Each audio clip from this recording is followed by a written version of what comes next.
Hey friends, welcome back. My name is Abby and this is episode 2 of A Book State of Mind.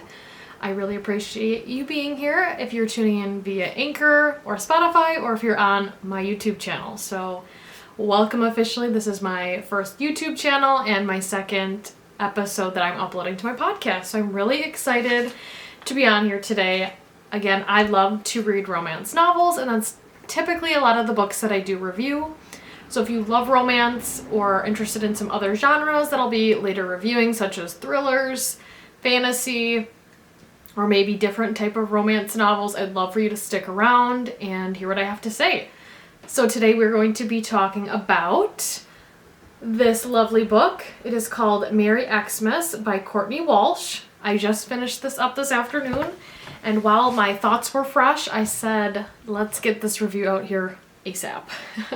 So let's kind of just jump right in. So the story starts out with the main character, and her name is Marin McGrath. I made some notes so I didn't mess up their names. Marin is a news reporter for her local news station in Denver, Colorado. Also, I just want to put in there, I always thought being a news reporter was like one of the coolest jobs. I still do to this day. I just feel like you must have to have some great energy to just stay motivated and positive, as a lot of news reporters are definitely reporting, difficult things. Typically it's not anything, or not always good news. It can be, bad news, accidents, crime scenes, things like that. But there's also reporters that are part of the news, or they do other segments about things in their community. So I did really like this aspect of this book, that Marin was a news reporter. And specifically in this book, she discusses that she's going home for the holidays, specifically in hopes to capture her family's Christmas via video or online. So she travels all the way to her hometown, and she also brings her news crew with her. So that's kind of an interesting setting. And she's really nervous because she hasn't been home in 8 years. Can you imagine not being home for 8 years? I just feel like it would definitely be awkward to see your family again if you've kind of been avoiding them. So specifically, she has been avoiding her hometown for 8 years because she had a boyfriend that broke up with her. So her ex-boyfriend was Max Weber, and 8 years ago, from the book, his parents unfortunately passed away in a car accident, and after he heard the news of this, he unfortunately was not having a good time trying to deal with the grief from the loss of his parents. So the only logical thinking in his head was that he needed to break up with Marin, and when he decided to break up with her, he did tell her a lie in which he said that he did not love her anymore. So you can only imagine if you've been dating a man for, 4 years thinking you're going to marry them, have children, and then one day they decide that they say, I'm not in love with you anymore. My heart would be broken also. So that's what she has been avoiding for the last 8 years, is she doesn't want to come back home to all these memories that she had forgotten. So after she broke up with her ex-boyfriend Max, she decided that she needed to live for herself instead of, just having her life revolve around a man. So she decided that although she had other dreams as a child to do like photography and more specifically like videos in the sense of documenting like real life things for the common good, her goal when she was younger was to try to make a bigger difference, and the stories or the videos she would be taking would mean something bigger than, maybe something on the news. So, but because that dream of videoing with her ex-boyfriend, she decided she was going to get into the newscasting world, essentially. So she's going to be documenting specifically her Christmas vacation, but back in the day, her dreams were to travel the world and try to make the world a better place by documenting meaningful things. So, and sometimes the connotation of being a news reporter, you may not always document the things that you want to portray. Obviously, when you are hired by a company, you're hired to do a job. But for Marin, she kind of decides and learns that maybe that the newscasting world, there may be something bigger there out there for her. So I really liked that she started to kind of have some realizations and some self-reflection about what she thought about herself in this position, and she was trying to run away from her dreams for the past 8 years. So fast forward. Herself and her news crew arrive at home at her mother's front doorstep. And, you know, she's expecting her parents to be surprised, and they don't even know that she's coming. So she's hoping to have, you know, a surprise reunion, hoping her mother will be happy that she's there. And when she answers or rings the doorbell, guess who's at the front door? No other than Max Weber, her ex-boyfriend. So she is shell-shocked, and she's like, why is he standing at the front door? And at that point, she's like, was this the biggest mistake? Why is he here? And her mother was obviously really happy that she was home, because she hasn't been home for Christmas in over about 8 years. So she sees Max at the front door and essentially is like, I need to leave. Let's rewind. And I could totally understand that feeling where you expect your family to be there, your mom and dad, and not your ex-boyfriend. So when she gets settled in, she's more or less like, what are you doing here? Why are you here? And mind you, when she did get to the front door, they were rolling. B-roll. So they were like, action, and then surprise, Max was at the front door. So he was surprised, like, why am I being filmed? Because he didn't expect her to be home. But the interesting part of this is Max was actually spending multiple Christmases in a row with Marin's family, and she did not know it. So she was kind of upset that Max was at her house and reliving these traditions that she used to live every year. But again, you can only be so mad when you decide you no longer want to be a part of those traditions. So she gets settled in. She obviously has a lot of questions. Nobody's answering her, like, why are you here? Like, why are you in the house? Why are you staying here? And it happens where Max is actually staying in Marin's old bedroom, and she has to stay in, I believe it's like the sewing room, and she's on this like really crappy futon, and it's just a very awkward situation.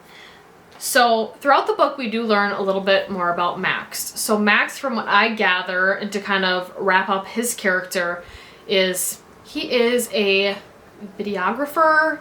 He does like editing with videos and captures things that way, I believe. If I'm messing up on that, I do apologize.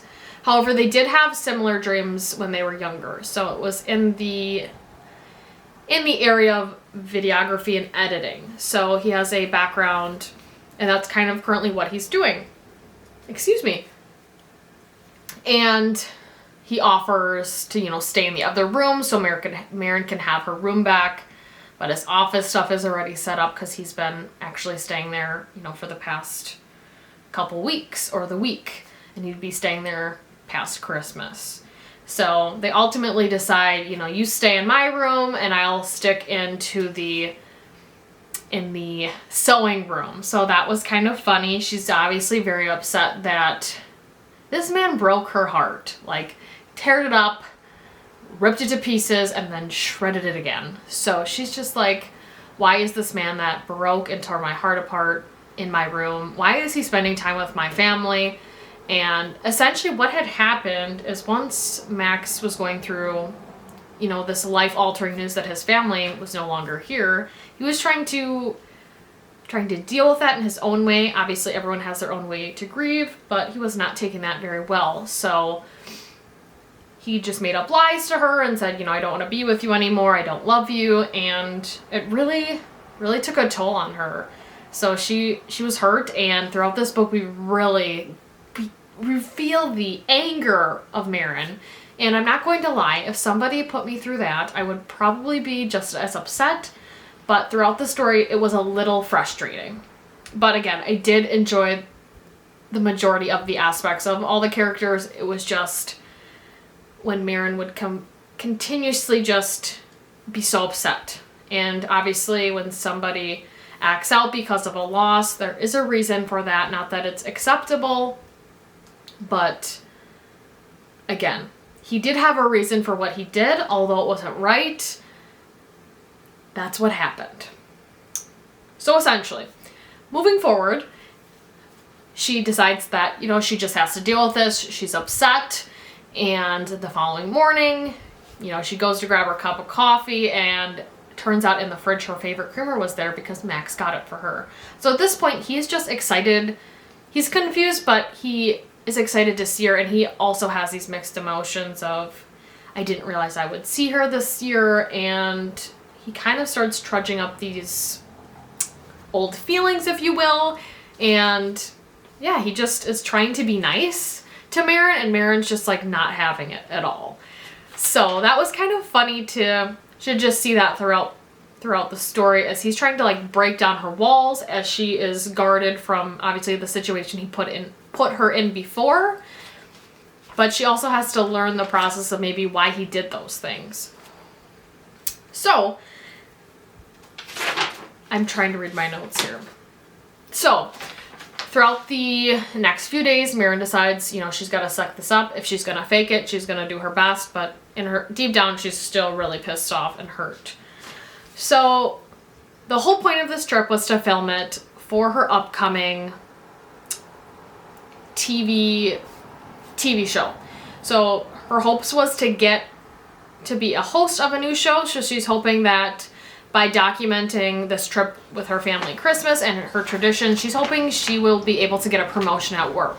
So that is why she's documenting the whole Christmas experience and their traditions.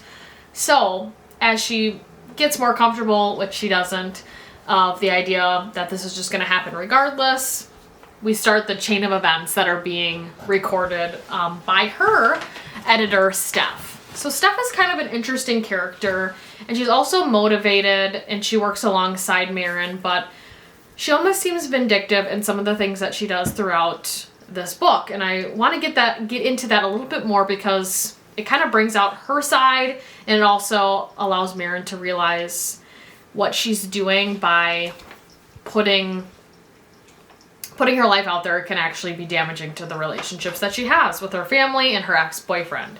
So, so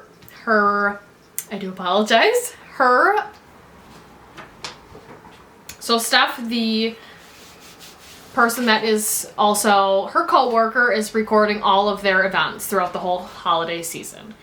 So they first start with cutting down their family Christmas tree.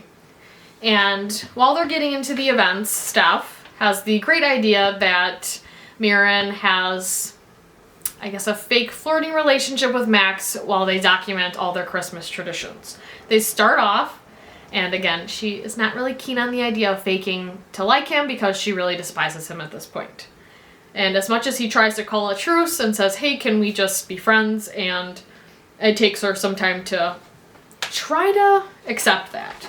So again, the first event they do as a family with Max is they start by cutting down a Christmas tree. And her mom does these funny things where she tries to get Marin and Max alone as much as she can, because she's still rooting for her daughter, and Max was like a son to her. And a good fact to point out here is that Max's parents lived down the street from Marin's parents.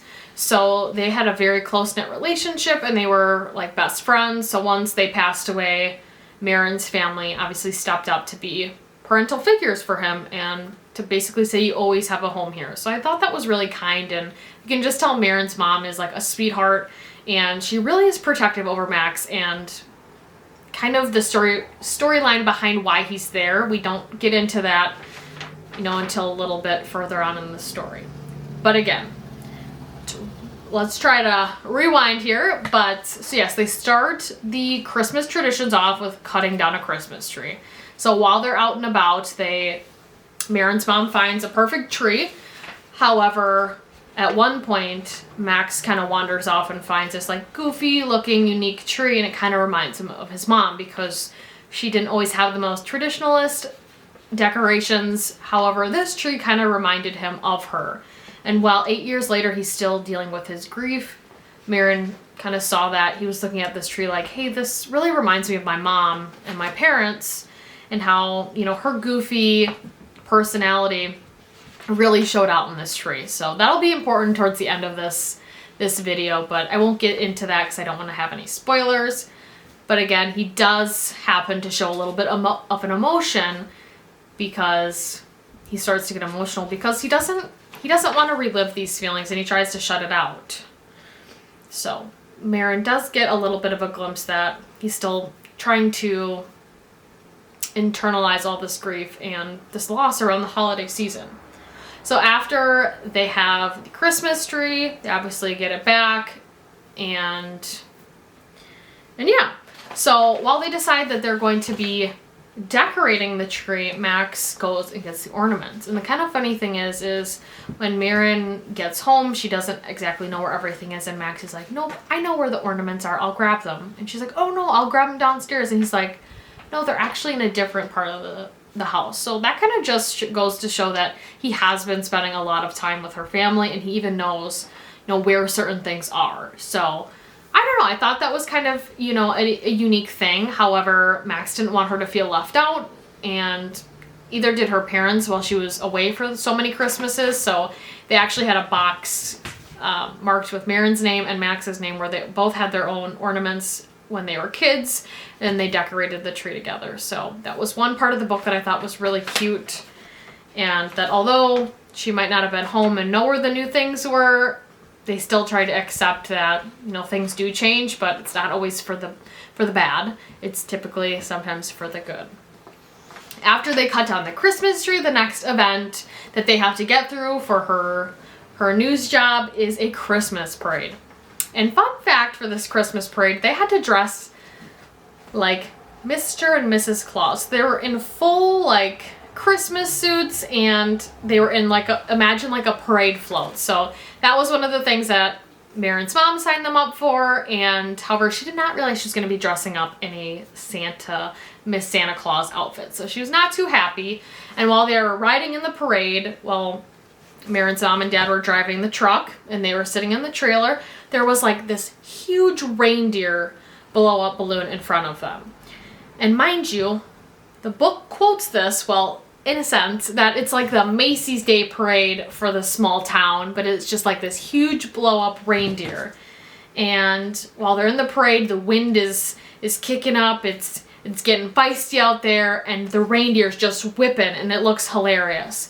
However, the reindeer rips right in the rear end portion and somehow flies back at Marin and Max, and Max tries to protect her as this huge Macy's Day reindeer is coming towards them, and the rear end happens to go over them, or they go in the rear end, however you like to put that. But it was really funny, and that was great for the socials for her news episode. So although it was very embarrassing, I am assuming when you're put your body in the rear end of a reindeer, I guess the viewers really thought it was funny, and they were really liking Max and their chemistry because they could see it. They're like, we ship them. So that's where the idea of let's fake flirt, let's continue this, although she just did not quite like that idea at first. So after the Christmas parade, there is another thing Marin finds out, and she's a little upset when she does,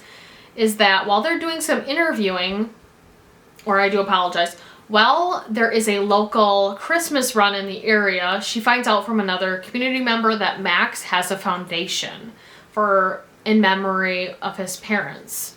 And she had no idea about this foundation that he's running. So the foundation essentially was inspired by his family that passed away. However, he was looking to essentially start a business, a nonprofit, to help local community kids learn activities that they wouldn't learn outside of the classroom. So this could be dance, this could be video editing, anything like that. The more creative aspects of design and editing is what he wanted to offer to the community, and that's what this whole foundation was for. And she was hurt. She was like, how come he wouldn't tell me about this? So she definitely found that out, not directly from him, and she was definitely hurt because his parents were also someone she spent time with while they were together.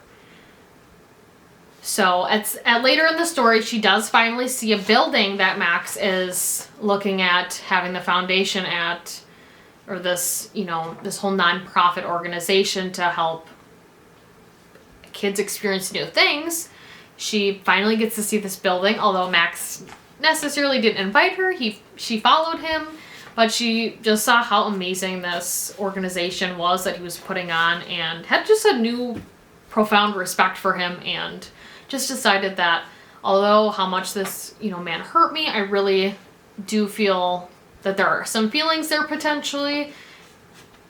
So I did really think that was like a heartwarming part of the book.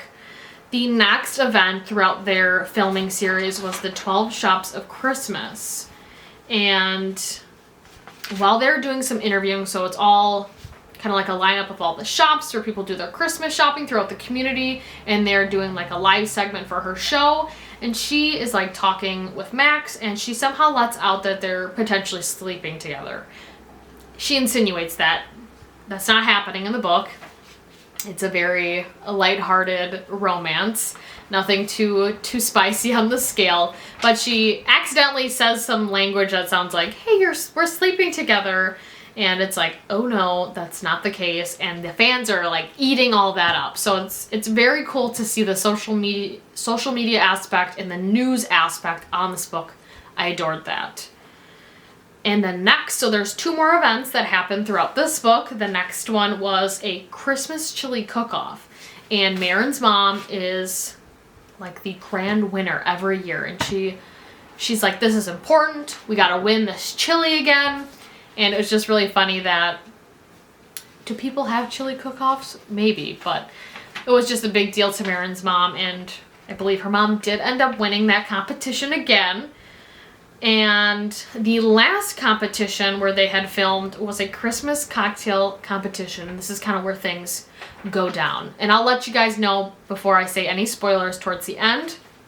But the last event they were filming was a Christmas cocktail competition. So essentially, it's a local event where everyone has, different types of drinks, and that, they're all holiday themed. One was like a green apple alcohol drink, a coffee drink, like an espresso, whatever. I don't know if it was a martini or anything. There's just a variety of alcohol drinks, and she was essentially, drinking all of them and then scoring them on a card to just kind of rate who was the best creator of this Christmas drink. So while she was, at this event, she's still having these feelings inside, and she's like, I still am so conflicted about Max, because at this point, Max does care for her and does say, I'm not faking this fake flirting. I do care about you, and I am truly sorry that I did hurt you. So he owns up to his mistakes. It's just the portion of him dealing with his grief is kind of what's holding him back.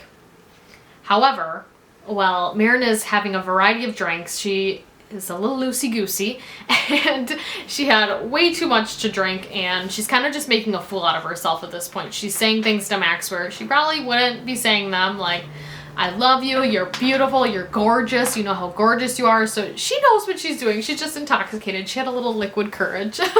But that night just kind of brings up some hidden feelings that she kind of wanted to keep inside. So after some self-realization, she decides that she can't continue to be mad at Max anymore. He's apologized. He does things throughout the book to try to make it up for her, but she realizes she's kind of doing some self-destruction with herself by continuing to be mad at Max. So I'll leave it at that. I'm going to get into some spoilers here with the beginning. However, I do want to let you know I did give the book a rating of a 4. Again, the main thing that just upset me a little bit was just Marin's character sometimes. She's so hard-headed. I just wanted to say, hey, wake up. He's saying sorry. He loves you. Like, get it together, girl. That's what I was thinking. But now we're going to fast forward here. But again, this book does, cover some heavy topics, grief, self-realization, things like that. But I think Courtney Walsh did an awesome job just kind of diving deep into these characters and and focusing on their jobs too. I think it's awesome to have character development and to actually learn about what these characters do in their jobs and how that affects their overall life. Again, I'm going to go into the ending here, so spoilers, if you have not read this book, I would stop here. And alright. So, towards the end of the book, Marin decides and figures out that she has feelings for Max, and essentially she has to decide when she's going to forgive him and what she's going to do to make it up to Max. So obviously she does some things that don't look very good for her and kind of hurts Max in the process of when they're in this fake dating or fake flirting relationship for views and her show, but she kind of just realizes it's kind of hurting him and kind of putting him out there where, I don't know, it's just, it doesn't look good and it's not helping their relationship. However, Marin does eventually realize that she does love Max and she wants to make it up to him. So what she does, and again, I think it makes a lot more sense once you read the book, but Max has a house that, again, was down the road from Marin's parents, and he bought the house, or the house was his when they passed away, and he was not able to step foot in that house until 8 years later. And what Marin did as a Christmas surprise is she decked out his parents' house in Christmas lights, and he got that tree from the tree farm that they went to pick out a Christmas tree, the one that looked a little crazy and wanky or wonky.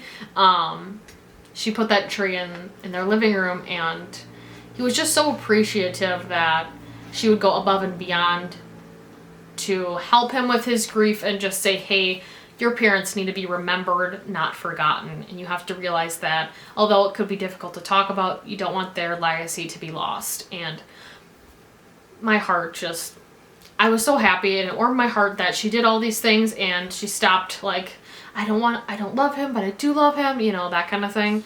But that just really showed true colors on Marin's character, and I really liked that part of the story. So I really hope you guys enjoyed. Again, this book was a really fun Christmas romance. Again, it is called Merry Xmas by Courtney Walsh, and I hope you guys do take a look at that in the link below. Again, my name is Abby. I'm also a book state of mind, also on my Instagram, on my podcast. If you'd like to stick around, I would love that. Please subscribe below and like this video. Thank you. Bye.